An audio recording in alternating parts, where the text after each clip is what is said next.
Hello everyone, today we talk about the Roman heaven and its sort of metaphysical conception within the obvious tradition of Indo-European religion, spirituality. This topic is not really new, historiographically speaking. There were articles discussing this, but not to an enormous extent. In any case, the problem that we've seen also in other videos, just like yesterday's one about the Dorians, is that fundamentally up to World War II, for different also ideological reasons, contingential to those times political ideas in Europe, were essentially continuing without too much problem Indo-European studies from quite a while, by the way. And there is no doubt that the long tradition of these studies that was multiple generations long by that point had roots also in a more nationalistic background, and the sort of Nazi-fascist escalation was looked upon with suspicion in the aftermath of World War II. Nevertheless, this we could cite so many different authors. Think about Dumézil, right, alone, right? The fact that these people had sort of some proximity, sympathy, or whatever towards the right-wing regimes of the sort of the dictatorial and totalitarian Europe brought to a reaction against a backlash against the idea properly of an Indo-European identity, something that could be properly sort of accentuated as such and characterized, in fact, as unitary, comprehensive, and logical and coherent. Then, of course, you have, especially the 1960s, as a consequence of properly the Marxist takeover in the universities, when much of what this entire world had basically been about was rejected. The only problem being that you can't reject the only actual historical evidence that we have on the whole picture that is also pretty wide in a general sense, and that many of those scholars didn't even study in their own lifetime, and that mostly for this reason tended to use skepticism as a method, fundamentally. Like, since something is not explicitated, categorized, absolutized, and in this sense, even when it's clearly under the sun, like if it is not 100% or there is, some exception along the corners, which is completely normal, by the way, considering that we're talking people, we're talking mankind, we're talking history, its all lack of documentation and whatever,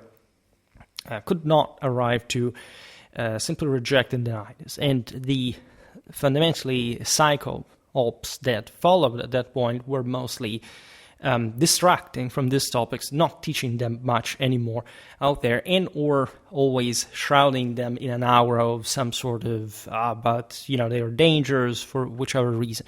There is not to say that the ideological extremes did not exist from the other side as well, but when history comes into play, things are a bit different. People are not well acquainted with history to begin with. I mean, just for the fact that I make this kind of topics, for example, online on YouTube, immediately sort of places me in a area, so to say, that also through the medium, because YouTube does not have this high reputation, especially of this YouTube historians that are garbage. And yeah, I will say this without any modesty, most YouTube historians are garbage, or at least they're not historians. They don't really care about the world.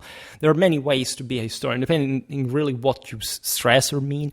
Personally, and people have, in this sense, fruitlessly tried to clarify my own quote-unquote ideology, have literally grown in a very sort of modern secular context, and then I just came to learn this stuff simply on my own, right, without subscribing to any specific, I can say ideology, because obviously we all have an ideology, and the term is perfectly neutral, right? Then the content of the ideology is not neutral, also because everyone is biased. But I mean, I've never really followed any particular scholar that has said, oh my God, I have to follow this guy, because, even with von Clausewitz, it's mostly a matter of method. Von Clausewitz expounds what war is, fundamentally, in a more unscientific sense, through also military experience, but also military historical studying that simply shows, and that's what by method and practice I'm habituated to work like. If you spend years writing a thesis with several thousands of notes and tens of thousands of citations over several hundred works in the bibliography, well, you will at that point completely forget about not much the fact that you could be biased and you may have reasons for doing what you do, but that in order to make for something to make sense, right, to make a compelling point, you must at least provide with some evidence and explanation. And this is what I try to do by YouTube standards that are so low that it doesn't take anything to rise slightly above of. And of course, what I do in my professional life is not mostly even that concentrated on religious history. I'm a military historian. And when I publish, of course, there I work with all the proper procedures, so to say. However, you don't have, in this sense, to discount thousands of hours-long YouTube videos made in several years, because if you do this from this background in parallel with what I do, that is also something that most people, just by YouTube format, but basically no one does. And I would have to speak volumes about that too. Why this premise? Because this video's topic is very exemplificative of the aforementioned methodological and theoretical problem, the skepticism surrounding Indo-European religion history. How do we come to know that these guys had a cohesive religion? That, by the way, I'm the first one, if you really follow my videos beyond 5 seconds from the start, to be part of a broader universal tradition. I mean, there were peoples who had basically the same kind of belief of worldview, and that you can't say that the Indo-Europeans, simply because they were different in the many ways they were from other peoples, as they all are, declined it in a very specific fashion. Yes, I do believe that in absolute terms, Indo-Europeans were the inheritors, right, of the proper, let's put it in this way, meaning of traditional, right, properly Imperial Catholic traditional augmentation of the world back towards the divine perennial nature. And as such, they unsurprisingly became the most sort of complete source about also the tradition of many other peoples in sort of a global and diachronic perspective. This is a topic today we're not going to look at, but considering the universality of the concept of heaven, and or especially the specific character that the Romans displayed in this case that fits with what we know, and it will make more videos about the traditional meaning of afterlife with most of the Indo-European world and its deeper meanings that often are just brought together, like saying, oh, look, here there is a literary correspondence with this other work, with these other people. But what did it actually mean, right? It's not merely about, okay, let's discover, as we know, that the Romans did have a heaven, right? They had a concept of an earthly paradise that was properly defining Romanity, as we will see better now. And so countering opinions that arose at some point in history that wanted the Romans basically devoid of some higher kind of belief for a reason that is twofold. From one side, there is the actual positive datum that the Romans had emerged as an ecumenic civilization and world rulers in an incredibly short amount of time. In basically less than half of a millennium, they passed from being a city-state to the hegemonic force in the entire Europe, Mediterranean, Western Eurasia. The consequence of this was, however, that great part of and from a very archaic background that, in this sense, did not yield an overly extensive amount of information about their older tradition and more. This is a problem that exists also in the rest of Indo-Europeistics. Different peoples were studied at different stages of their development. For example, we have obviously to endlessly thank the Romans for having documented the Germans and their development from literally a prehistorical people in Augustan times to all what eventually like the Franco-Roman, the Papal Catholic civilization was able to simply recount in the broader development and civilization of the Barbaricum. From the other side, there is an ideological issue. That is, of course, if you want to hit the first and overarching symbol of the West, we're talking about the 1960s, the most effective way is going at the Romans, right? Because if you describe, of course, the Roman Empire, some sort of multiculturally materialistic, scarcely, spiritual, religious, or superstitious, and, sort of very trivial kind of culture and force in general, you can basically represent this as a great stagnant, modern, secular world you can sort of sympathize with without feeling challenged by the shockingly traumatic level of spirituality that Rome conquered the world through, right? It's obvious that in the 19th century, especially with the contestation, all the the despicable loss of any trace of decency in the history of mankind, we're reaping the fruits of in the following generations. Any concept like, religion equates positivity, and actually the whole Roman imperial accomplishment could not be stated. Hence, if you made the point that since there is actually no text that didascalically describes what the Romans thought as far as the heaven existed, which you will not find in any other culture, by the way, in that day and age, if not through reconstruction, like you can do instead, in fact, for Rome as well.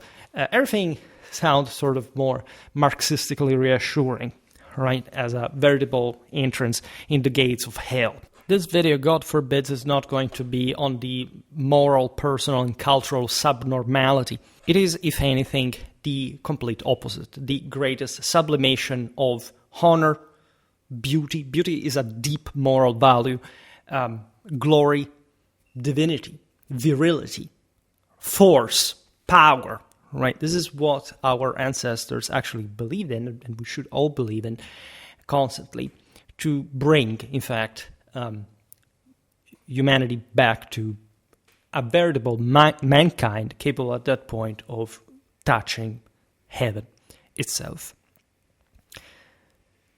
Again, I can't stress the methodological issue enough today. This will fundamentally develop, untangle as we go on with the video. But the obvious point is that if you treat, let's say, historical research as a sort of kind of laboratory experiment where you need, again, that explicit, absolute, minimal sort of caveat to claim that something exists, say nobody knows on which sort of physical or metaphysical ground for that matter, because we still have no idea, and it is perfectly fine.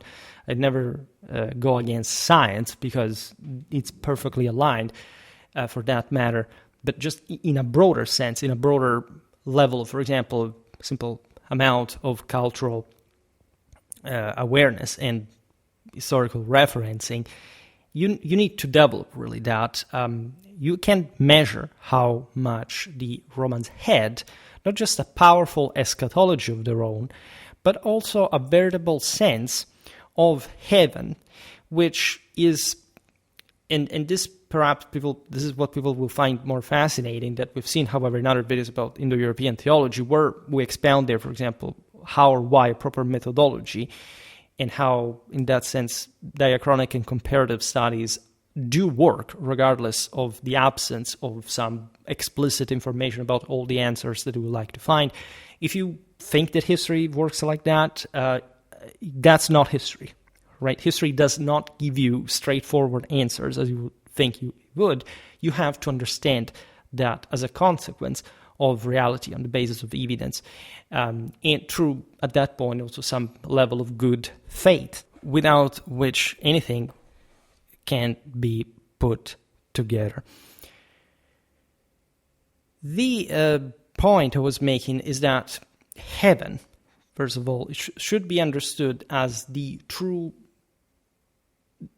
divine transcendence of mankind, right? Heaven is not some sort of strange place above, within the confines, not just of our physical domain, but something that, in our opinion, in this sense, is the basic minimum. Lots of conservatives, even today, fundamentally believe that physical reality as we know it is supposed to be something in and of itself absolute, right? They give so much importance to themselves.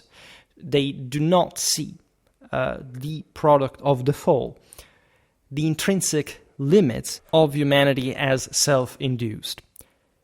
So when we look at classical heaven in general, this is valid for basically most of our peoples out there, and especially in this Indo-European key that again makes it all the more intense, we're looking at literally the transcendence of our physical dimension in an active fashion, right? You're basically, again, in conservatism, there is sort of this pietistic sense that God decides for you. Our concept of providence is basically a passive attitude towards a reality. This is not a matter of Christianity. This is a matter of how people have fallen into a pit of complete oblivion regarding the most basic, elementary, and in some cases very explicit, you will see now, aspects of tradition, that you don't even need this great sort of introduction to at least basically understand. To attain, it's different. And that's, in fact, all the different. But you actually become heaven inasmuch as you are able to win over death and therefore partake to divinity yourself, right? And you would be surprised to realize how the entire biblical body, regardless also of the differences between the ancient and the Old and the New Testament, is perfectly coherent with, right, including the so-called Indo-European Trinity, which would be identical to the Catholic Trinity, and that people still obstinate themselves by parroting authors from the last few hundred years into thinking to be something radically separated or opposed. The entire strategy, for example, making you believe that there was some sort of paganism, quote-unquote, and polytheism as something randomly out there with stuff simply aggregating out of nowhere, is diametrically opposite to what they actually believed. All right, and I think I made enough videos on Schwerpunkt to explain what I mean, so I will not digress further on it. If anything, we will remind it, but not, let's say, too insistently. The Romans retained vivid traces, or at least a Roman history, as far as we can document. The Romans retained, in all its vividity, the ancient Indo-European idea concerning a primordial paradise, which is, in this sense, not earthly, in the sense that it didn't belong to the earth as a product of some transcendental dimension, like the crack of the celestial vault with original sin and to the fall from divinity. But in a sense, a place that could be liminally physically located. I made a video about the traditional meaning of space. If you're interested in that, you can check that out. We're obviously talking about the Golden Age, when gods, or better God, because there was only one God for that matter, the rest being all hypostases of the same, and actually the same genealogies from classical antiquity, not from the, late antique Hellenistic and atheism, for that matter, openly speak of the descendants from God.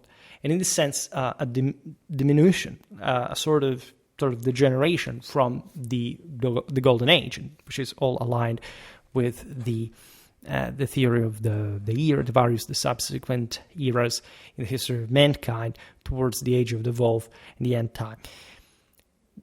This Golden Age, when gods and men had once mingled freely, and, as you will see, an island of the blessed where the righteous might dwell eternally, right? And it's something that actually is entirely consistent or just with, say, the regardless of its declinations of the same biblical archetype, as part, as we were saying before, a broader universal tradition that stands above it even, but is still constitutively emanating from it. You can see still in Dante's comedy in the Middle Ages as an obviously foundational metaphysical understanding of reality.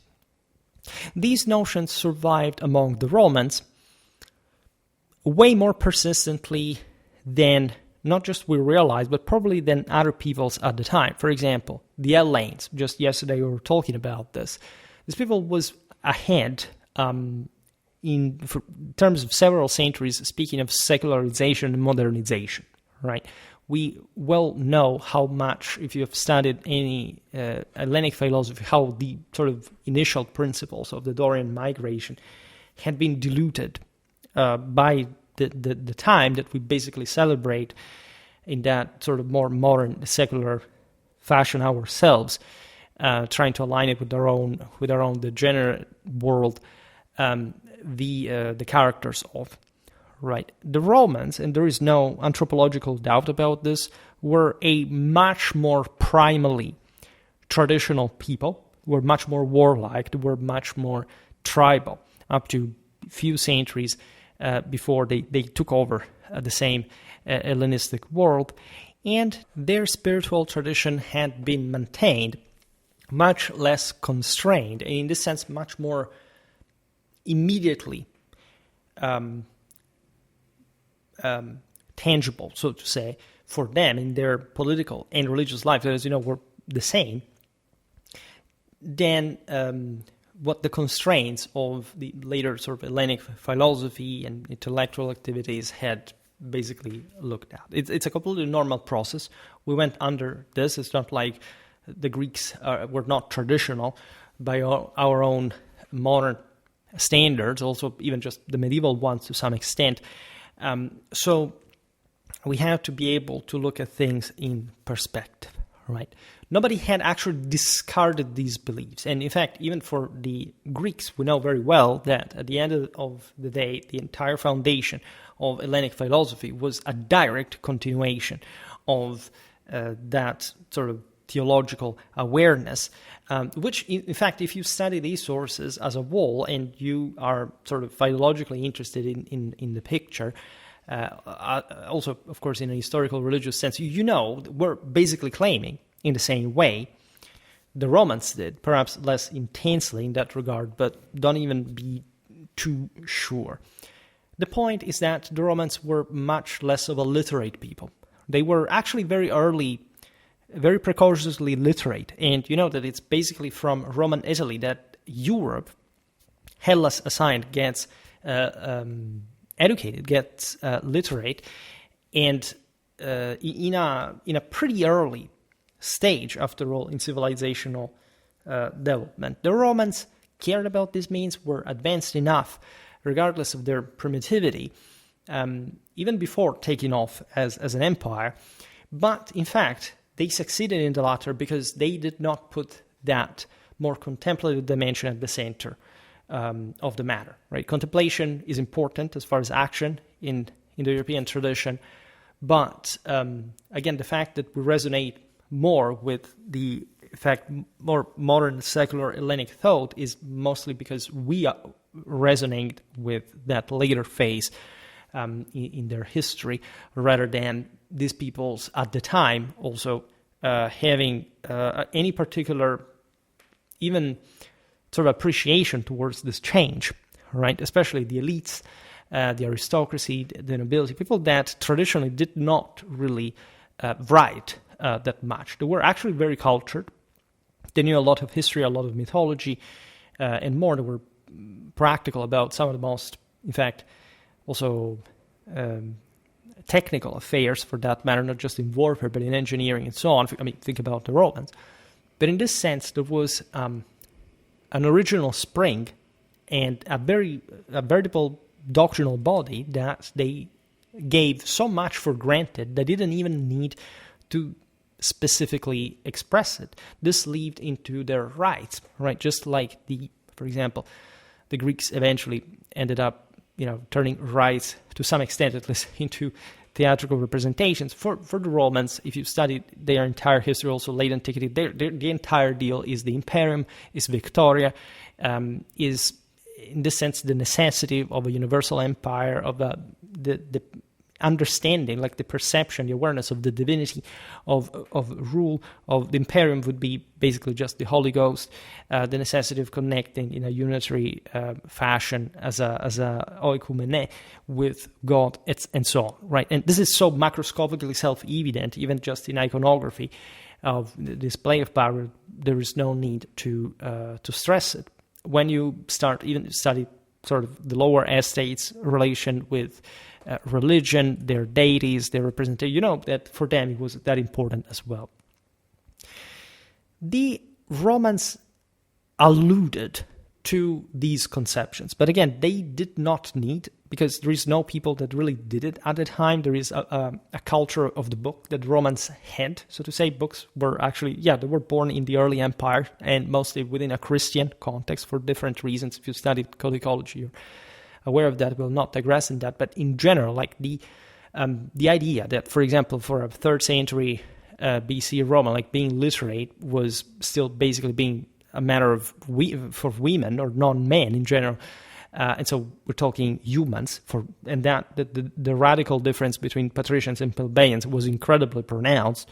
For that matter, these were incredibly unpromiscuous sociocultural systems, regardless of what you've also been told, because again, you've been pushed a sense of equality up, but everybody was a Roman citizen, which was not, in fact, not even everybody, even after the Constitution Antoniniana, and therefore, if you see, there were people from other countries that were at all levels, and it's all about some carelessness about race or religion or belief, whatever. It's just a big multicultural stagnant system. This is absolutely not true, right? Also of course, in what Rome had become, a great feudal, universal feudal empire, right? That was forced itself to control the entire world and all the elements that coexisted, of course, in it, and under Rome, but by merit, by munuscum participating in her universal domination.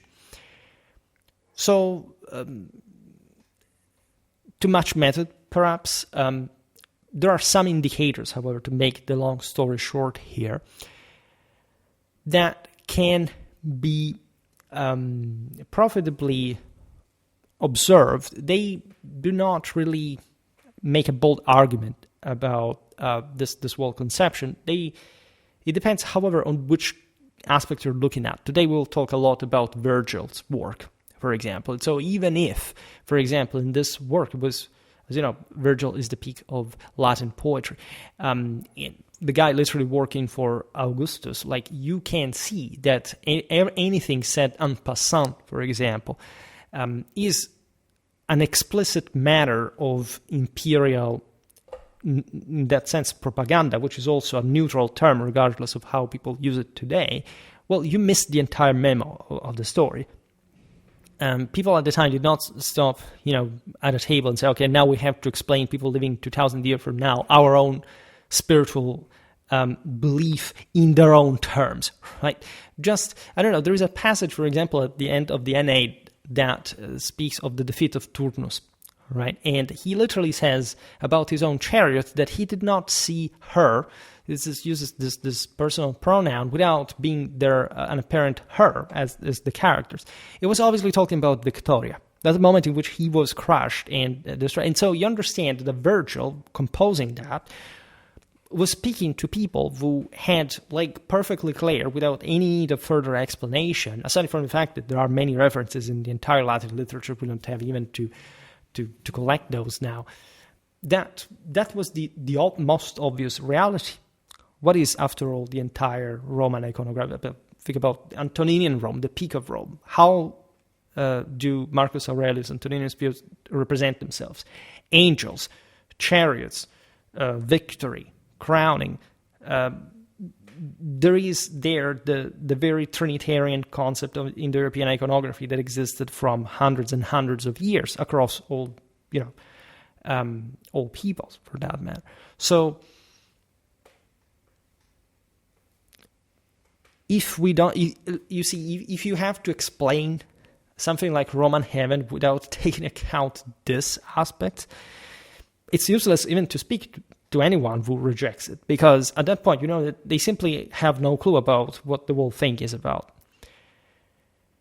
In any case, there is also almost such a subtlety about this, not an hesitant tone, but a sense of, unnecessary boasting, right, of sort of implicit primordial identity that did not even need to be expressed. For example, towards the Greeks that had preferred to, for example, to write a lot instead and ending up conquered, right? The Romans did not need that. There wasn't an external observer that they cared about. They were the rulers. They knew the stuff because it was handed down in their military clans, in the senatorial oligarchy that controlled the empire. What was the issue, actually?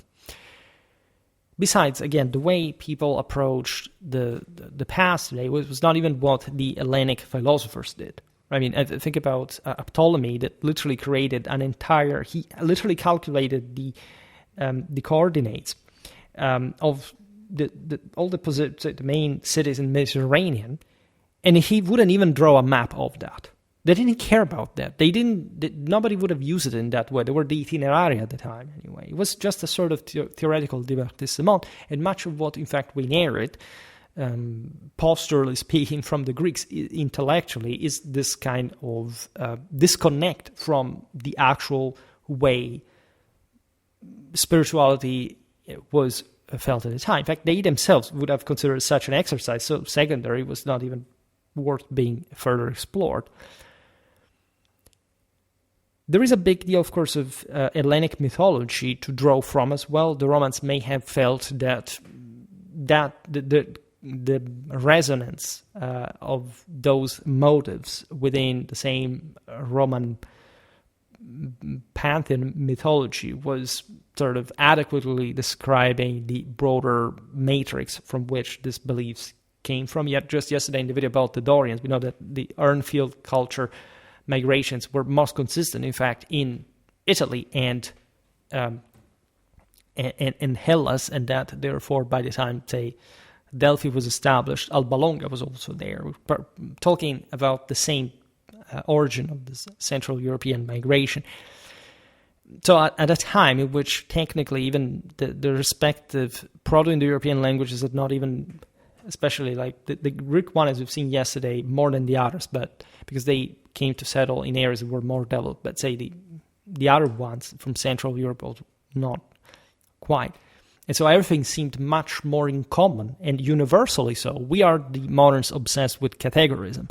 They wouldn't think that at all, right?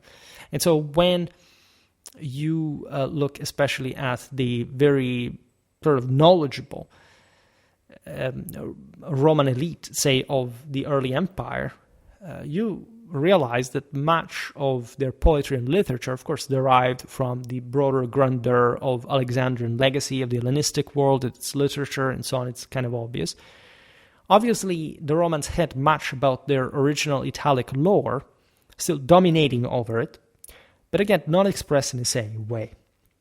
All right, so they took care to preserve that knowledge the way they had traditionally always done, and just acting as world emperors with other peoples in certain ways that, in that sense, were more congenial to the latter. That's why, an Augustus was considered a primus inter pares within the Roman Senate, and he would have never tolerated, a Proscunesis, even though he was literally believed to be a great deity in human form. But in this sense, in Egypt, he allowed, of course, the locals to depict him as Ra, right, and as a pharaoh, thus. Evidence suggests that the Romans knew far more about the Indo-European paradise than they openly admitted. What we will see today is essentially, after this long premise, that there are explicit correspondences of the Indo-European heaven characteristics in Roman literature that we can find scattered across the entire, in fact, Indo-European mythology. And this is obvious for anything Roman, for that matter. And I made many videos about Roman religion. I will actually now create a playlist for it only, so everything will be clearer. We see, at least also in earlier times, a distinct awareness of an island of the dead, or better, we should say, of the blessed, of the living, because these were hyper-living. They were gods. In that regard, I made 2 videos about the traditional doctrine of afterlife that explain how the Romans conceived the soul's bifurcated path after death, one of the souls at least, and everything explained there. And obviously, these memories were not the product of philosophical speculation or Hellenistic importation alone, at least, because, again, also the Hellenic world had historically owned and spread these concepts. They surfaced in what are to us now. Imagine how much has been lost of the actual entire body of Roman literature as a whole. So in fugitive phrases, in pastoral vignettes, in augural lore, and above all, in the foundational legends that Rome told about its own birth. I made a video about Livy's foundation, version of the foundation of Rome, that does not leave any doubt regarding the radical Indo-European concept, including the tripartite system in the same. And that's the point. The very Roman reticence betrays the depth of their awareness. It was so constitutive of their identity and culture that they didn't even need to explain it to anyone, as nobody also did. Like, do you have the Celts explaining that to you, say in the early Iron Age, or any other people? There are all references that speak to us of a very specific transcendental dimension that we can call heaven, and it's very unequivocal and in that sense explicit. The ancients, again, do not have to bend to our squalor in complete sort of absence of, in fact, of spiritual awareness. The motives, by the way, in Roman literature recur too precisely, too consistently across centuries and genres to be mere literary ornament. They align perfectly with the rest of Indo-European beliefs, and they are actually a quite strong constituent of the same sources-wise. I mean, thanks to the Romans that, again, rose so relatively fast and centrally from that properly Apollonian worldview and need to reaffirm, in fact, the divine virility over Mediterranean and Europe. We know an enormous lot. Just think about the linguistic and, in that sense, theological similarities between Rome, Hellas, and the Vedas, for example. This evidence suggests a substratum of belief that survived across also the more so to say, we can say by Roman standards, rationalizing centuries of the so-called Republic. It also never existed as such, and flared into open prophecy under the principate of Augustus. At the heart of this paradise stood the miraculous tree of life, like in all Indo-European tradition. The Capitoline oak was very much the equivalent of the Yggdrasil, for that matter, from whose branches honeydew freely exuded. And this obviously was a reference to the Soma, right? This image appears unmistakably in the 4th Eclogue of Virgil, where the poet describes how the fields will gradually turn golden, and the term used is flavus, because, of course, that was also blonde in a sense, which is an attribute, a divine attribute, as we've seen in the video about the italic appearance, migration, etc. It was the Romans attributed a disproportionate relevance and importance to blonde red hair, especially in the ancestral, in their own sagas, right? In the Romano-Italic, among the Romano-Italic heroes, starting from Aeneas, that was literally called Florus, so literally having blonde platinum hair, for that matter. Here, Virgil resumes that sense of this Flavia Gens with ripening ears of grain, speaking of this fields of heaven. that can be understood at least as a heaven in this golden age. Obviously, that's what the meaning is. How reddening grapes will hang from uncultivated briars and thorns. We recently saw in the video about the German slumbering monarchs, the entire thing of the think about the Rex Nemorensis, just to come full circle with ancient Italy for that matter. The idea that there is in time of absence of rule of the emperor, this sacred tree despoiled, right? And then there is this eschatological coming back, the rebooting of the Nova Aetas, right? Which, by the way, was prophesied probably in the ancient tradition, this golden age reappearing for a while between the Bronze and the Iron one, which oddly corresponds, in fact, to the same Augustan era, to Romanity. And so these specific references now can be also philologically taken from other traditions as referring to a heavenly symbolism, but they literally are deeply ingrained in the broader mechanism of how this heaven had to be accomplished on earth. Again, it's not a place you go after you die. It's literally the earth that is divinely transfigured, just like in the end time, the judgment day, because somebody succeeded in doing so, which is the entire sort of imperial cult in Rome and beyond. Even the hardest oaks at that point will be rejuvenated and sweat forth dew like honey. Think about the Ficus Rominalis, by the way. That is the one that nurtures the same Romulus and Remus when they arrive, saved from the waters, and next to also the milk of the she-wolf that has descended from the mountain, which is, of course, the Olympian symbol there, and the necessity of those sacred brotherhoods of warriors, of beast warriors, and at Similia, that the Italics practiced back in the day, that resurgence from the darkest, the water, the most chthonic element, has to resurge to conquer the world. And Romulus does, also because he actually transfigures into deity. And for example, Caesar re-identifies in that. And this is all very explicit, by the way. And I will keep making multiple videos about this, just for those who are interested. The verb used here to exude is literally, in fact, coming from Latin sudare in the text, meaning to sweat, and the epithet durae, emphasizing the oak's toughness, deliberately highlight the supernatural character of the phenomenon. This tree of life is regenerated because an emperor has basically hung his weapons after the sacred combat against the forces of evil, for mankind to rest in a divine nature.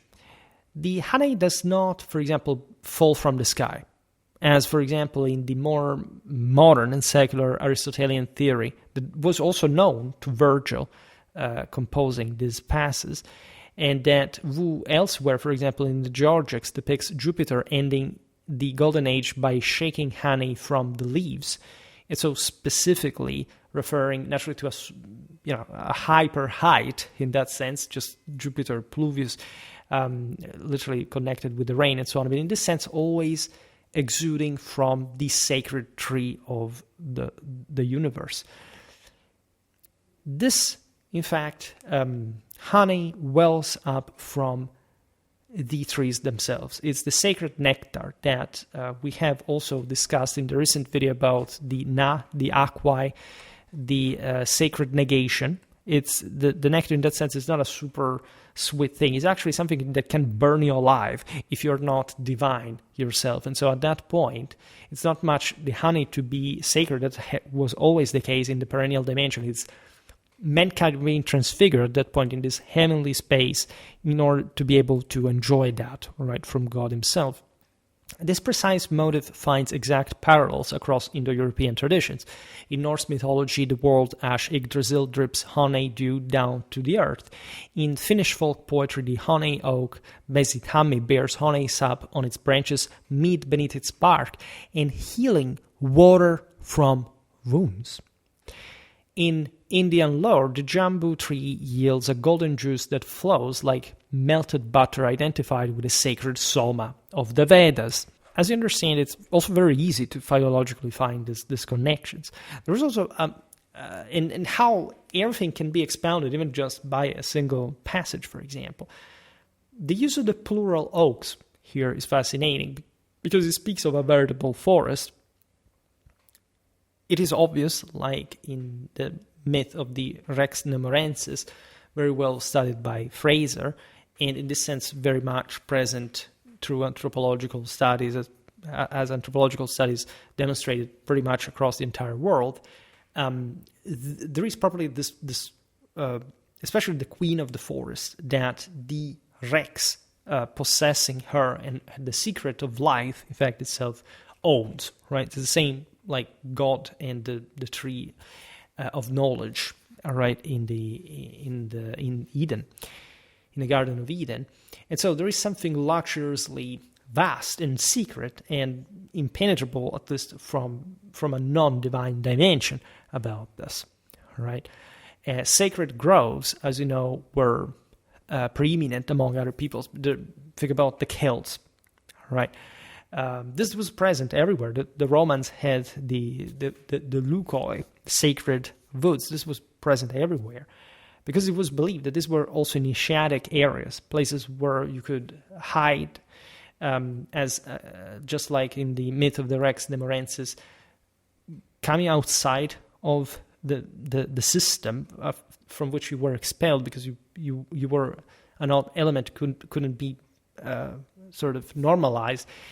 And as a warbender, just like, again, the she-wolf descending from the mountain, that is also, in fact, the forested mountain in all this myths, nurturing these warriors, the war bands in the wilderness, in this non-space outside of the sacred Pomerium, for example, and coming back to rule in it, which is exactly what Romulus does by coming back, taking what it was his by providence. We've seen it yesterday also as far as the entire Hellenic tradition concerning the Dorian remigration, basically, into their former land once abandoned. They had already conquered, so not remigration as we intended. The hopeful political provision we're asking for at some level. So, for example, the Celts believed that the fruit of certain trees in Elysium conferred immortality. Again, it's the same thing of the Soma. There is a Magyar fairy tale describing gardens of silver trees with golden leaves and diamond blossoms rising amid streams of milk and honey, which surely also stemmed from, I can't think, the Ugro-Finnic tradition, but also likely by the time this was documented in medieval Hungary, from that settlement was influenced by the same broader Indo-European ethos, surviving also in the Middle Ages. In the Vedic paradise of Uttarakuru, there is basically a single golden jambu-tree surrounded by 108 lesser ones, their roots of diamond, bows of gold, the golden bow, in fact, just like in Fraser's book, and they're associated with the Rex Nemorensis, leaves of beryl, blossoms fragrant as gems, and fruits tasting of ambrosia. Again, it means really the same thing. Virgil, of course, did not know what we understand the Norse or the Indian sources. If anything, they were so similar they would have been immediately recognized. If you look at how Caesar, Tacitus talk about the Germans, everything is much less sort of strange than one would like to think, because again, we've been indoctrinated that these peoples were radically separated from one another. They were like other people, as if we were 19th century nation states or whatever. They were basically the same people, and ruled especially by the same original establishment of conquerors that attributed a sacred character to this knowledge, to this wisdom, right? We don't even have a specific evidence for Virgil drawing any of this from any Hellenic text in particular, at least. Instead, it's kind of obvious that Virgil, as shockingly cultured individual, like many other. And we know that there were sources at the time in Rome. Think about the ones that Livy used for his histories of Rome since her foundation, that are unfortunately lost. This is completely normal. But what kind of, sources did Polybius use? We have literally no idea, right? And this does not prevent us from understanding that everything makes a lot of sense and that this guy did not make that stuff up. And surprise, surprise, also the notion that archaeology would go against what this terribly unreliable historiographical document said actually is being, pretty much schooled in the fact that archaeological evidence does not have tags, and without history, archaeology practically has no value whatsoever. The image, by the way, of this heavenly forest, right, with trees exuding nectar, is not isolated. In the Norse Gylfaginning, the ash Yggdrasil drips a honeydew that feeds the bees of the world and nourishes the earth itself. This is also notorious because it's this emanatistic concept of divinity that permeates the world and gives life to it, just eventually and somatically degenerating to something less alive and fluid. Finnish incantations celebrate a honeyhawk whose twig oozes honey, whose bark conceals meat, whose sap heals wounds, and yield a water that cools fever. In the same passage of the Eclogue, by the way, Virgil places reddening grapes on wild and cultivated briars. This detail is taken alone, fitting the idyllic scene, but also gains deeper resonance when seen as part of a trio of typifying paradise motifs alongside the ripening grain and the sweating oaks. We do not really have any other similar source. I mean, there are references to this, even in the Bible. Matthew's rhetorical question, for example, whether grapes can be gathered from thorns, or Luke's pairing of grapes with brambles, served only to denied the possibility, in fact, that Virgil had really not much to do with that, or if anything, the other way around was true. It seems all really original and stemming from the body of sources that the Romans had about their own sagas, their own religious identity. We find Stoic parallels, of course, of the same symbolism with Marcus Aurelius, Plutarch, and Epictetus, stressing nature's consistency, but always pair equivalent fruits, figs and wines, olives with fig trees, lacking the stark opposition Virgil presents. Thus, referring to some general fruits of divine bearing, so to say, but not in the Virginian articulation. That is also an Italian. In fact, if you think about it, as we've seen, Jupiter connected with the oak, famously enough. The fruits falling on earth being literally the Holy Ghost, and the lower element, like the fields, being the chthonic dimension. There you have the Indo-European tripartition, for that matter. And this means, by the way, that since all of them is yielding something, that the entirety of this system is transfigured. Not formally, because still the subordination exists, at least in principle, but it's all perfect everywhere. And so this is truly a transcended state. We find a far closer analog within the same Virgil's own bucolics, in the third Eclogue, where two shepherds bless the poet's patron Polly with the wish that honey may flow for him and that the rough blackberry bush may bear the precious oriental spice amomum, whose clustered fruits yield an aromatic balm sometimes called grains of paradise. The plural mela here evokes the rivers of honey known throughout Indo-European paradise lore. This is not, of course, part of the original text that refers just to the amomum. The species is described as such, because there were attempts for identification as well. Now, the plural mella here evokes the rivers of honey, so multiple honey, so to say, known throughout the Indo-European paradise lore as well. In the Renaissance, the German poet Hans Sachs, in his Schlaraffenland, describes grapes growing on thorn edges alongside brooks flowing with pitch and milk, a combination absent from Virgil, yet suggesting that the motive circulated independently in Germanic tradition rather than deriving solely from the Roman poet.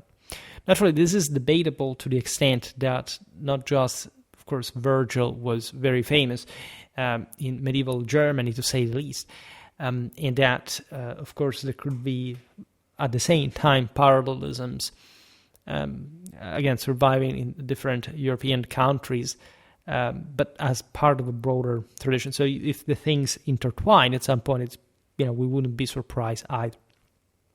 Thus, the honey-dripping tree, the thorn-grown grape, and the rivers of honey form a coherent cluster of ancient images that Virgil weaves together, confirming Roman familiarity with a paradise conception far older than any Hellenic literary filter. The second miracle is the grape on the thorn. Virgil places the reddening cluster, rubens uva, on the uncultivated briar, incultus centipus. This is a botanical impossibility that signals superabundance, therefore hyper-reality and divine transcendence. The rivers of honey are attested from the Babylonian Dilmun and the Celtic Avalon. There is a third motive completing this paradisal tableau. Sheep whose fleeces spontaneously take on vivid dyes of scarlet, vermilion, or saffron yellow as they graze. This is really important. This is without any human intervention, of course. Again, in the fourth Eclogue, Virgil imagines rams in the meadows, shifting their wool from one rich hue to another, reddish like purple, then yellow like saffron, while lambs feeding in the pastures clothe themselves of their own accord in scarlet. The restriction to warm tones with no blues or greens is sometimes explained by the practical limits of ancient wool dyeing, yet the image serves a grander mythic purpose. It recalls obviously the solar flocks that graze along the banks of the river Oceanus, both in the farther east and farther west. Sheep whose golden fleeces mirror the sun's rays at dawn and dusk, the same fleecy clouds of herds of the sun that Fulgentus identifies in Apuleius' tale of Sukkot, where rams shining with the color of gold wander beside a sacred stream. We could connect this with the myth of the Argonauts. The Aries is the symbol in and of itself, of course, of the Nova Aetas, the rebooting, the rising sun, the spring, right? The virginal yet virile force that reboots the entire universe. As we've seen also in the videos about sacred royalty, gold and purple are obviously the symbol of the rising sun as the Sol Invictus, and therefore also the imperial authority, like the same golden clan and red, also across non-Indo-European culture for that matter. There is also here some deeper archetypal meaning. Why the sheeps, right? Because we will see now also what parallelisms exist with our sources, but because the sheep are the last of the last, the meek of the meek. And even they, in this heaven, bear the color of sacred royalty. They have been divinely transfigured themselves, and they can peacefully graze into this Elysium, right? Beyond Rome, even the priests of Aztec Tulan described cotton that ripened into every rich color unaided, alongside self-producing maize, cocoa, resin, and fragrant flowers. The Etruscan augury, we made a recent video about the sort of Etruscan religion, preserved by Tarquinius Priscus, and this is not Tarquinius Priscus, literally Tarquinius Priscus, and echoed by Servius, interpreted sheep of unusual hue as omens of supreme felicity for the ruler, augmenting the grandeur of his line, An interpretation that, though later rationalized, preserves the core association of miraculous coloration within imperial bliss across the centuries. Tibullus, lamenting war and longing for the peaceful golden age, places the shepherd secure among variae oves, not the speckled inferior sheep scorned by Roman husbandry manuals, but a flock whose members, each uniformly colored, vary collectively in yellow, scarlet, and vermilion, exactly as in Virgil. Surprise, surprise. Remember, I learned those things in school, but nobody told me at that time the actual sort of interconnection, and it looked beautiful, say conceptually. It inspired fantasy-wise this kind of grandeur and preciousness, but there was a very specific meaning for this all. Ovid, depicting the world's first abundance after creation, merges golden rivers with the honey oak. Streams of milk and nectar flow, and yellow honey distills from green ilex, nectar itself a honey-based golden drink akin to soma. Even the Epicurean Lucretius, that actually in his De Rerum Naturae I made a very strikingly traditional point about the universe, mocking belief, in fact, in most monstrous fancies that were considered chthonic and sort of abnormal, inadvertently attests the tradition where he scoffs that no one would claim golden rivers once flowed across the lands, or that trees bloom with gems. Images commentators misread this as mere reference to the Hesperides or the Pactolus, ignoring the stellar jewels sparkling on the cosmic tree and the golden currents of paradise. Right? Apuleius's golden rams, also, not just the golden ass. Oves nitentes aurique colore florentes wander beside a sacred river. We'll get to the water aspect, the island, remember, of the blessed. Fulgentus glosses them as the Armenta solis, the sun's own herds. What is most striking, obviously enough, is that from Virgil we have the straightest sort of description of the whole package here. But references to this all can be found in lots of other, albeit, as we've seen also posterior, pieces of Latin literature. Again, this is not mere reference to Virgil, because as we've seen, these various sources frame these elements all in particular contexts, right, that evidently call other stories, other backgrounds, regardless of the common meaning. It's then obvious that this paradise is no mere literary fancy. It is bound up with the Roman myth of heroic transcendence and sacral kingship. The colors are unequivocal. It's all one with the gens, so with the genes, with divinity, wherein death becomes not the solution. This is not a simple passage, right, biologically or necrologically. This is a triumphant completion. This is beyond the mors triumphalis. It is a divine attainment. It is the resurrection. It is eternal life, the truer life. Remember that among these peoples, human life is a deteriorated form, but some sort of hologram of the higher, perennial, absolute, hyper-real divinity, and in fact, true life. In the most ancient strata of Indo-European belief, the heroes and demigods from whom noble lineages trace their descent did not, upon dying, emit a mere shade or larva destined to fade. Actually, they did, because they had multiple souls, and one descended to probably the infernal dimension, to the totem of the ancestors, as some, in fact, humus, right, the process of decomposition, was still connected with a, in fact, a transcendental essence, a transcendental model of what would be in this lower human relic, the image of the clan and its divinity. Only the patricians had this kind of mirroring, even though, okay, well, let's not descend into this as well. But the second soul, the first soul was also probably the one of the persona. And so the person who dies, and at that point this soul dissolves. So the second soul, that was the most important. So the first one of the persona, the third was the somatic one, the second was the true soul.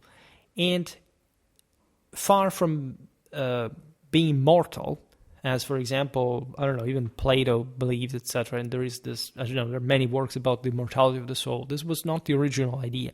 The original idea is that there was a judgment, known as what could at least lead you to the second death. And if you were able to win on this, on the basis of your merit, work, and accomplishment, your soul would go to heaven. It would maintain this connection also with the somatic one to perform, for example, miracles to help from heaven. That's providentially what Caesar does with Octavian, for example, in Augustan, properly theology, cosmology, metaphysics. When you won over second death, your soul attained, to an extent, an incorruptible divine existence, right? It could partake divinity to an extent in the firmament. Then there was a more eschatological idea in terms of what would happen in the end time, a bit like the Valhalla, again, there is going to be a crash, etc., because time is spiraling down, as we've seen in the eras with human degeneration. Now, what is important to stress here is that, however, as we just explained, even in the separation of the souls, because everything is about this separation from unity, that is God, right? So also when you die, you fail and you melt away, right? If the second soul does not manage to win over the second death, it roams the world for a while and then it dissolves and fades and ceases to exist. In theory, again, divine providence can reactivate everything, right? But in this sense, those who have not triumphed over the second death are destined to non-existence and imperfection, because all the soul can conquer, as the Indo-Europeans literally believed, from a single seed in the heart of man, like to encompass the whole universe. That was properly the concept of divinity, true love, by the way. And the concept is that the soul who made it was, as we've seen, connected also with the soma. And therefore, even though for a while, so until the end time for a while, indeed, the body was at least separated from the soul, still, metaphysically, they were united. It's what we've seen also in the video about the slumbering monarch. Also in Christian, Catholic tradition, resurrection of the body is not merely a random concept. The ancients considered this the body of glory, or immortal body. It was believed that, in fact, the soul would come back to the body, just like in Catholicism, and that everything would be transcended and reunited with one. All right? So having overcome the second death through a transmutation of their vital force akin to the inner meaning of sacrifice conferred you an element of divinity. Hence your place in the firmament, like Caesar becomes a comet. Early Hellenic and Vedic traditions alike envisioned the blessed as properly wrapped away to the islands of the blessed, still possessing both soul and body. So when we have to imagine this Roman heaven, it's not like this heaven that is connected also with some broader geographical idea. You know, if you're familiar with the concept of the Hyperboreans or Atlantid, that there is probably a place where this race had existed, right? There's a race of the divine. And so this is where, historically, from probably in the West, right? This because it emerges from almost like all say the evidence we have about the origins of the divine in these mythologies from that direction. We're not looking at a zombie, right? We're looking at, it would be a materialistic concept, but we're looking at both soul and body, obviously indescribably entwined, but especially transfigured in a higher perennial dimension. right? This is a supra-human state of being, to say the least. The Vedic hymns exhort the departed. It says, having left every defect behind, go home again to the soul. Unite full of splendor with your body. This is beautiful. I'm preparing a video in which I explain literally also the the physical direction in this world, provided that it's all enshrined in a broader metaphysical dimension, that the soul had to take with proper cardinal signs. It was probably a direction, right, that his had to take. Drinking the celestial soma, and so this, as we've seen, exuding nectar from honey from the trees of sacred oak, linked to the regal eagle or sparrow hawk, not the mere plant pressed on earth, making many mortal, bringing them to the light and revealing the gods. Right, so a place like an entire forest where people can simply access is happening because they are in heaven. They have won over the second death. In Roman foundational legends enact this drama in historical guise. Saturn, the latent god of the primordial golden cycle, established Saturnia on the site that would become Rome herself. The antagonist pairs Numitor and Amulius, then Romulus and Remus, embodying the perennial struggle between sacral, regal order, and violent usurpation. Right, so probably the perennial dimension and the fallen one, the sinful one. And so the twins born of a Vestal and the war god Mars are saved from the waters, sheltered beneath the ruminal fig tree, right, that is deeply connected with that honey, with that juice, whose name also recalls, in fact, Jupiter Ruminus, the nurturing divine that we've seen before, because it was probably an attribute of Jupiter. We've seen it also yesterday in the video about the Dorians for Zeus, right? As the Dorians literally believed not just to descend from Zeus, but that they were continuously nurtured by this soma historically. And also in this sense suckled by the she-wolf, symbol now of luminous Hyperborean Apollo, because yes, this is can be interpreted also as a dark, frenetic, Dionysian, shamanic animal. And that's exactly the point. In order to enact sort of that greatness, you have to start from the darkest forces you have to be able to tame, right? The wild elemental fury of the Nordic wolf age is tamed by these heroes as infants, as a bit like Hercules that strangles the serpents sent from Hera, and so from probably also the most chthonic dimension, because it's pure virility, you see. And so the Ficus Ruminalis, that exudes the soma, the same she-wolf milk, which is the same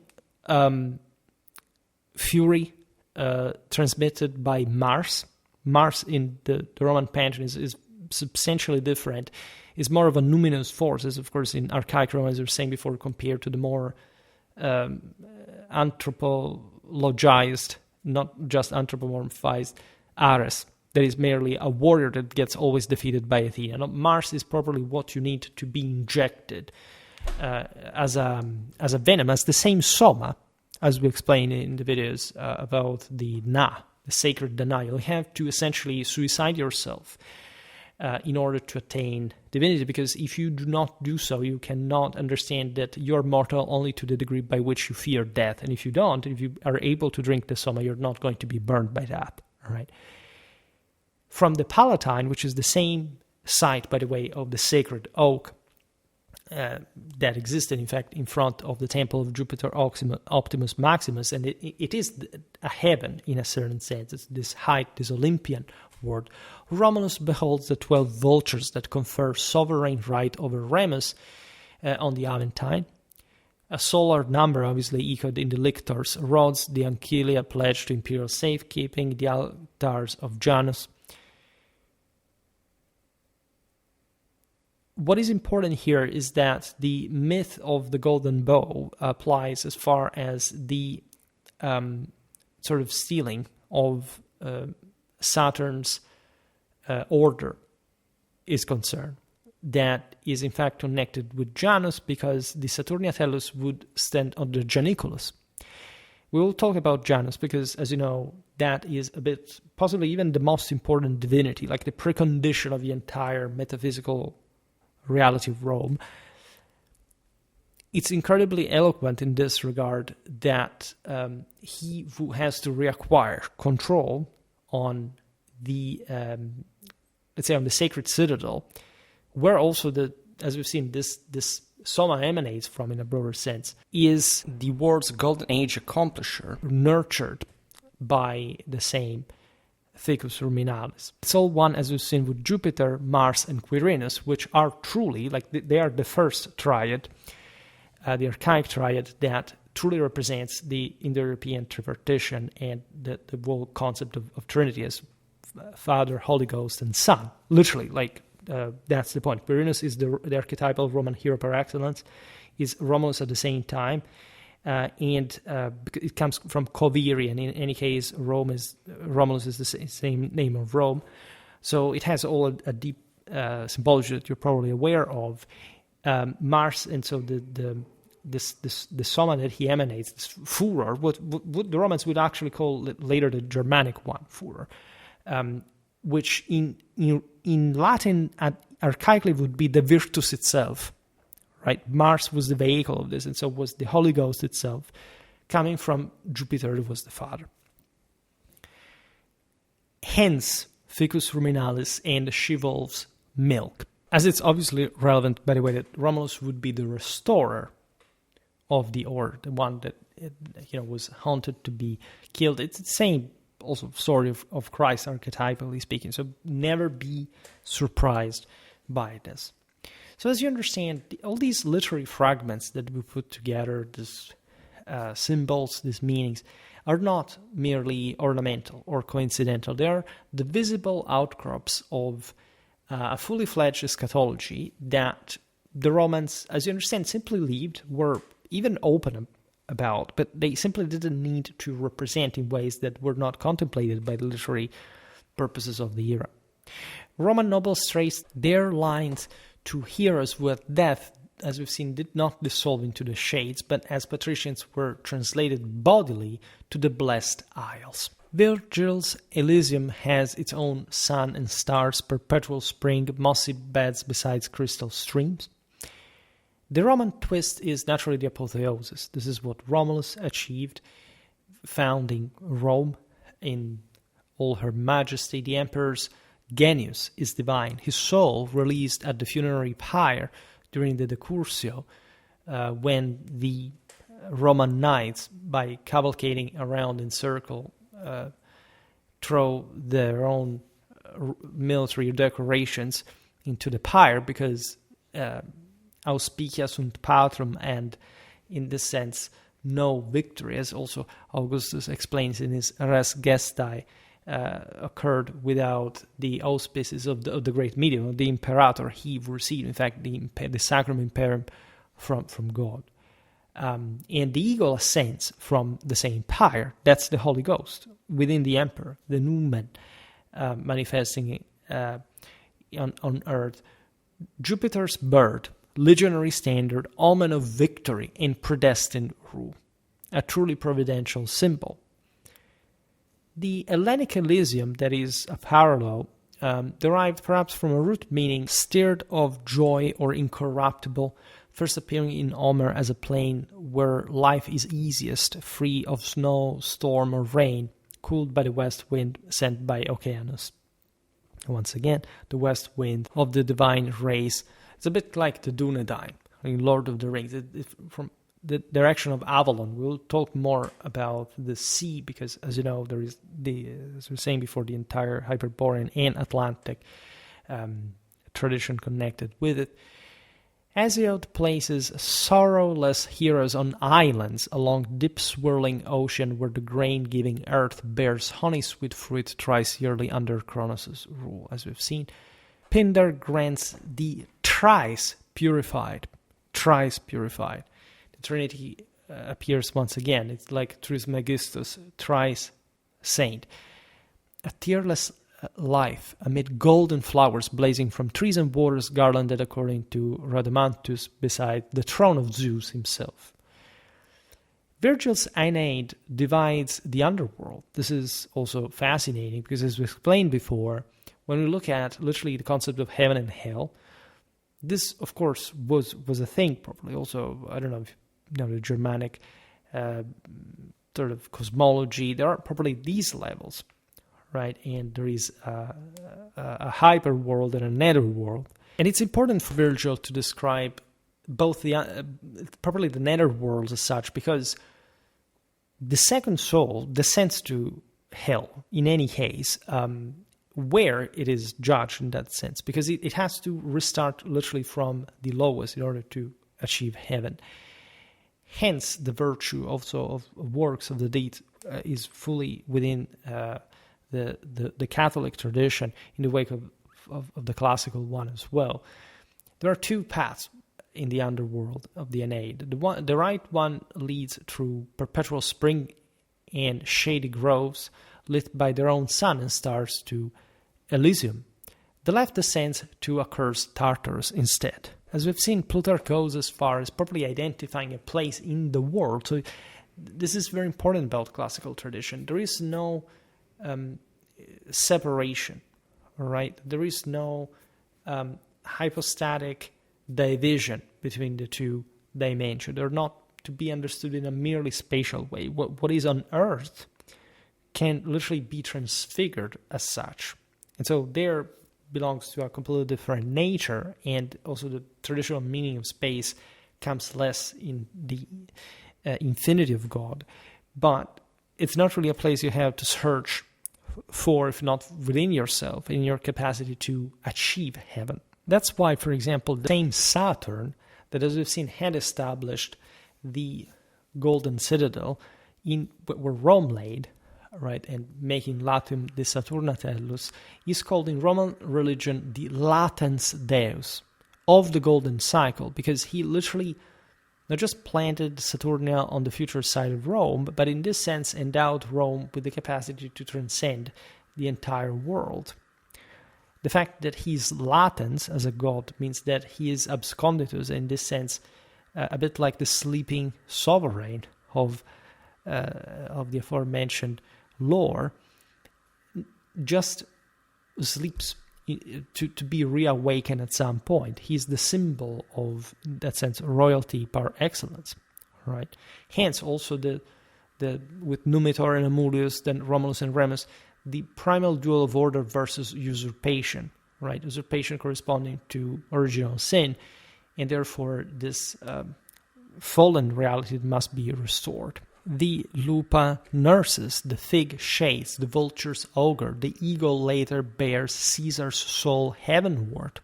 Every symbol here, as you understand, is solar, Uranian, regal, in the full wake of the Indo-European tradition. What does happen under Augustus?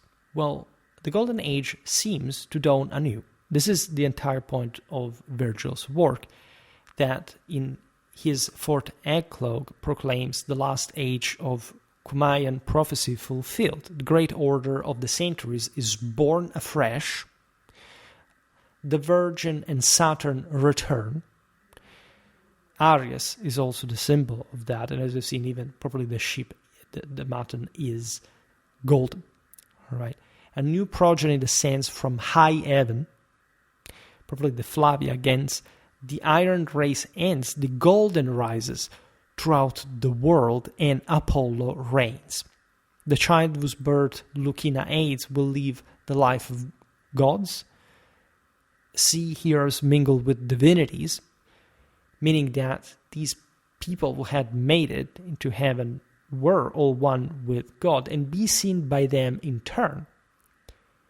As such, the serpent dies, by the way. Heroes renew the voyage of the Argonauts with the golden fleece that is literally there, also in the Virgilian epos. And you understand here, in different circumstances, but de facto meaning the same concept, a new Achilles wages symbolic war against a new Troy, because the literal Homeric Trojan War was understood in this sense as a fallen dimension, and the truest struggle, the hyper struggle for the end time, was actually accomplished also at that point. Augustus' embodiment of Apollo sans numen and aeternitas, so a perennial divine dimension. The guy had, as you know, Apollo Palatinus, by the way, on the Palatine Hill, where he also had his own abode, Imperial Palace. He had a gigantic statue of Apollo, and there are still beautiful, as you know, frescoes of Apollo in Augustus' rooms, reuniting spiritual and temporal power, reforming the ancestral religion against exotic superstitions, and founding a solar Olympic state that transcends every ethnic and religious particularism, because those who have made it are divine and those who don't are no more. The imperial cult imposes a superior fides above all local gods, therefore affirming the absolute superiority of Jupiter, Optimus Maximus.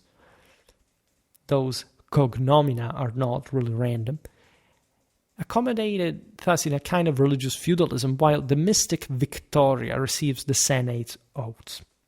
Under Augustus, Rome becomes mother of men and gods alike, achieved through Caesar's fortuna, that is, mater et filia deorum, because it's Caesar that has restored this all to be eventually ruled by Augustus. So he's the guy who fixed sort of the civil wars by literally coming outside the metaphysical space of the Res Publica to fix it as God, de facto. Rome's temples brushing heaven. Rome, maker of one fatherland from diverse peoples, as Rutilius Damasianus famously stated.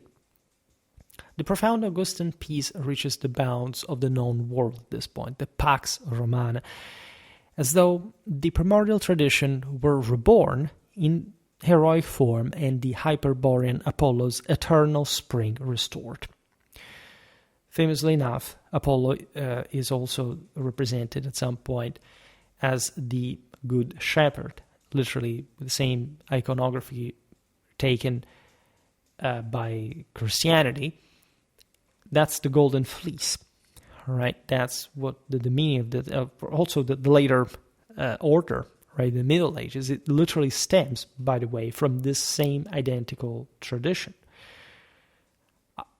He is he who shepherds the world into salvation. Augustus fulfills the prophecy of the Golden Age restoration that we were talking about before. Virgil is, in this sense, the vehicle of that wisdom in a higher celebrative, poetic, propagandistic sense. And you can't, in this sense, read the aforementioned Virgilian passages without realizing what those symbols of golden wheat, of the sacred oak exuding soma and, bearing this very loaded fruits from multiple, plants at once. The fourth Eclogue thus heralds the last age as well of the Cumaean song. Says, Magnus ab integro saeculorum nascitur orto. The Virgin Astrea returns, Saturn reigns again. A child descends from heaven, iam nova progenies caelo demititur alto, and this obviously referred to Augustus' royal house. Iron ends, gold begins, Apollo rules. All this is coherent with what we described at the beginning, because the tree, the oak of Jupiter, Optimus Maximus, binds paradise to the Sacrum Romanum Imperium. This will lead through the Holy Roman Empire. If you wonder what, again, all those legions about the Philippian Frederick, again, are about, it's the same identical expression. Notoriously, the same medieval German emperors claimed ancestry from the Augustan clan. In a metaphysical, but nevertheless not less real, but hyper-real sense of blood. The metaphysical centrality of Rome in the history of mankind in having restored the Golden Age. What do you think this was really all about? Have you ever really heard of any of this? Has anybody literally... Because this is the actual meaning, and we know this, all right? Very few people do, but in general, like, this is very well evident. And you understand how much returns. This is not made up. This is the same identity. This is what we really and truly know about the soul. The golden bow that the fugitive slave must tear from the sacred oak of Nemi to challenge the king of the wood, as we were seeing before, is the same branch that allows Aeneas to descend alive into the invisible realm, notoriously. And this takes place, by the way, in a very specific location. As you know, the Aeneid is very reminiscent of both the Iliad and the Odyssey, and there is this sort of incredibly adventurous journey that is understood very highly in the Virgilian poem and as a sacred journey, as a holy pilgrimage, as a matter of fact. Therefore, the golden bow allows from the tree, from the same tree, from the same fig, from the same oak, to literally triumph over the second death, because Aeneas descends into hell, but he also comes out of it, of course, victorious as well. Medieval legends link the imperial idea to an oak whence issues the vital token of sovereignty. The Hohenstaufen revived the imperial breed, heaven-born race of divine Augustus, descending from Aeneas through Caesar. Each member called divine, initiated into the mysteries of the regnum, that, as we've seen, is a matter of sort of suspension between God and earth, right? And so it's this constant achievement of heaven that, as you understand from these myths, is accessible. It's not something merely post sort of biological mortem, right? This is something that you must properly apply to achieve in a triumphal sense. Regal primacy finds the natural symbol, as we have seen before, also in mountain heights, a bit like in Dante's comedy, where Ulysses tries to reach the earthly paradise, and he sees this staggering mountain elevating itself from the sea. The earthly culmination towards the sky, where ancient, for example, Parsis and Iranians offered sacrifice atop peaks. This is something that the Romans did as well. Before the Battle of Frigidus River, the rebels of the West brought the statue of Victoria over the Julian Alps, that, as we've seen also in the video about Montjoie, were dotted with lots of mounts of Jupiter. Literally, the entire West was with sacred altars and fortifications. And in these sacred peaks, the Iranian Ushidarena bears the mystic Arena of glory, so the Holy Ghost, attainable only by severing attachment to mere life akin to nirvana, where the Vedic Soma grows as principle of transfiguration. We're not talking about the Olympus, the western mount that is the path of Zeus, solar polar Meru as world axis, Rudra's mount of salvation, or Paradesha, or higher land, whence Chaldean Pardes and the Christian paradise, if you wonder about the etymology, all expressing the same Uranian function. And in Nordic lore, by the way, the Elgafell and Irish Corslohar lead to Valhall, seat of divinized heroes, and to Asgard, the god's radiant mountain, whence Odin surveys creation from Hlidskjalf.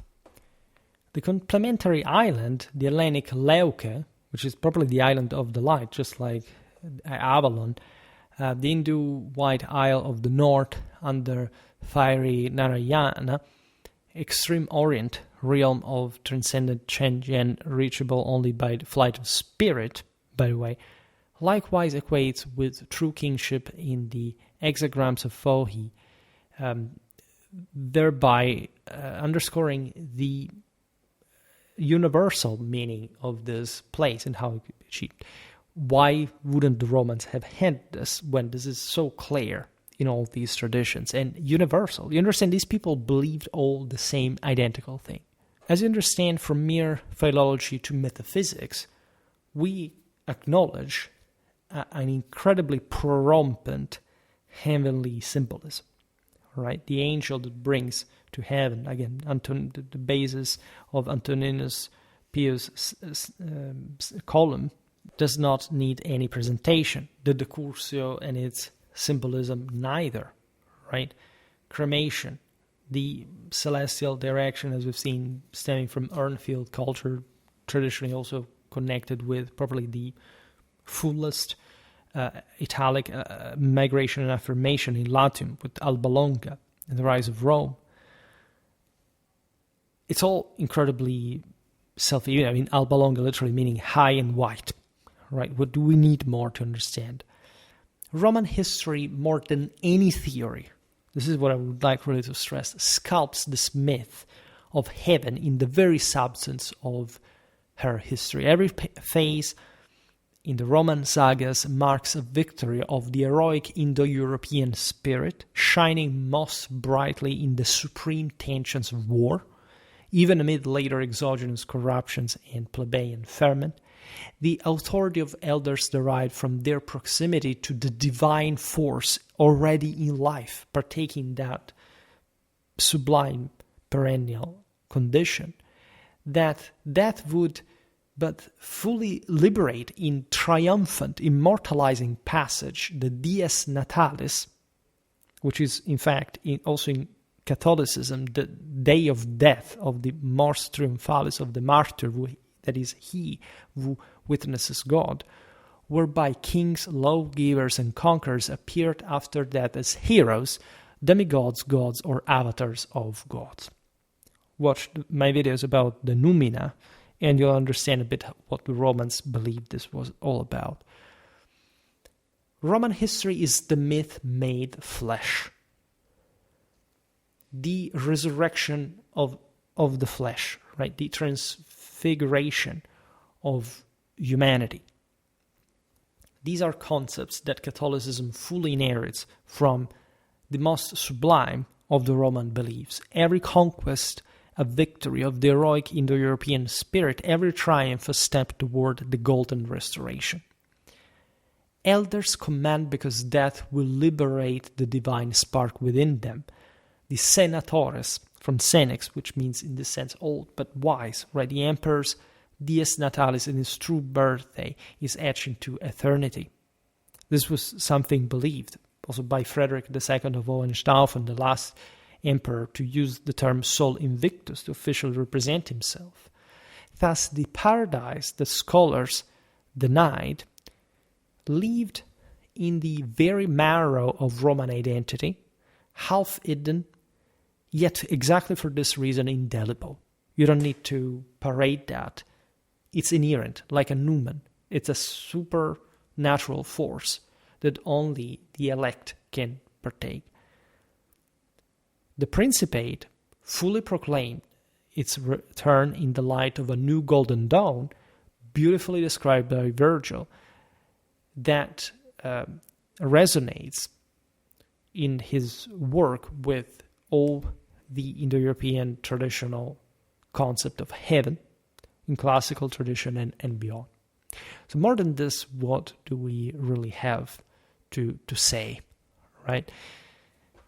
We must understand that our standards are not these people's standards. And the standards of these people were such to create a world empire, right? See if anyone is able to do this now. And let's reflect about it. I was very glad to make this video. It was a very important one, and we shall definitely make way more Roman religious historical content. Indo-European tradition is no joke, is all there, and there is no doubt that it, as a part of a broader universal tradition, is also the most purely expressed, also just by this solemn vision rather than explicitation or rationalization. So these are all way more important images than 1,000 words, right, in their place, trying to sort of rationalize and make sense of in merely sort of empty terms. For today, however, I stop it here. I just hope that you enjoyed this video. If you did, please share it. Otherwise, leave a like or subscribe to my channel if you're interested in my upcoming content. As always, I thank you heartily for listening to me. I wish you a nice time and see you next time.